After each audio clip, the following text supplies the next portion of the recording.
មានអារម្មណ៍ថាស្បែកមុខខ្ញុំវាធ្វើឲ្យបាត់មុនណាបងមុនដែលធំហ្នឹងវាក្រាបចុះហើយវាធ្វើឲ្យស្បែកយើងនឹងភ្លឺថ្លាជំរាបសួរនាងខ្ញុំអាមសុចិត្រាមានអាយុ28ឆ្នាំសប្តាហ៍គឺជាបុគ្គលិកនៅក្រុមហ៊ុនមួយកន្លែងចាមកមុននឹងខ្ញុំស្គាល់មកបកោ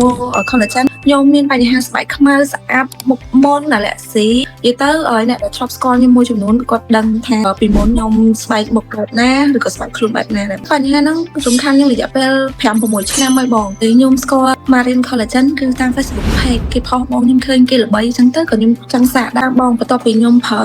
Marine Collagen ហើយគឺមានអារម្មណ៍ថាស្បែកមុខខ្ញុំវាធ្វើឲ្យបាត់មុនណាបងមុនដែលធំហ្នឹងវាក្រាបចុះហើយវាធ្វើឲ្យស្បែកយើងនឹងភ្លឺថ្លាបងជាពិសេសស្បែកមុខបញ្ហាអាឡែស៊ីរបស់ខ្ញុំវាធ្វើឲ្យបាត់80ទៅ90%បងហើយសល់តែស្នាមតិចតែប៉ុណ្ណោះ Marine Collagen ណាបងខ្ញុំប្រើអស់5-6ឈុតហើយតែមកកែវពីកែវលើកដំបូងគឺវាដឹងប្រសិទ្ធភាពហ្មងតែពីសម្រាប់ Marine Collagen នេះបងគឺវាស្រួលញ៉ាំវាឈ្ងុយឆ្ងាញ់វាអត់ផ្អែមខ្លាំងទេបងនិយាយទៅគឺអត់មានផលរំខានអត់មានផលប៉ះពាល់ទេបងពេលដែលយើងញ៉ាំ Marine Collagen ហើយគឺយើងធ្វើឲ្យគេងលក់ស្រួលវាអត់មានអារម្មណ៍ថាត្រូវធុញថប់ទេបងបើសិនជាខ្ញុំមានមិត្តភ័ក្តិឬក៏អ្នកដែលធ្វើការជាមួយខ្ញុំគាត់មានបញ្ហាហ្នឹងគឺខ្ញុំណែនាំឲ្យប្រើ Marine Collagen នឹង 100% ចាបងដោយសារតែខ្ញុំប្រើវាឃើញផលិតភាពល្អ 100% មែនទើបខ្ញុំណែនាំឲ្យពួកគាត់ប្រើតាមខ្ញុំដែរផលិតផលល្អគឺខ្ញុំនៅតែប្រើចឹងបងអត់អាចចោលបានសម្រាប់ Marine Collagen នេះបងបើសិនជាខ្ញុំអស់គឺខ្ញុំនៅតែកំពុងប្រើអញ្ចឹងបងដោយសារតែវាជួយសម្រស់សុខភាពរបស់ខ្ញុំបានច្រើនជាងមុនជាចុងក្រោយនាងខ្ញុំក៏អរគុណដល់ Marine Collagen ដែលធ្វើឲ្យសម្រស់នាងខ្ញុំ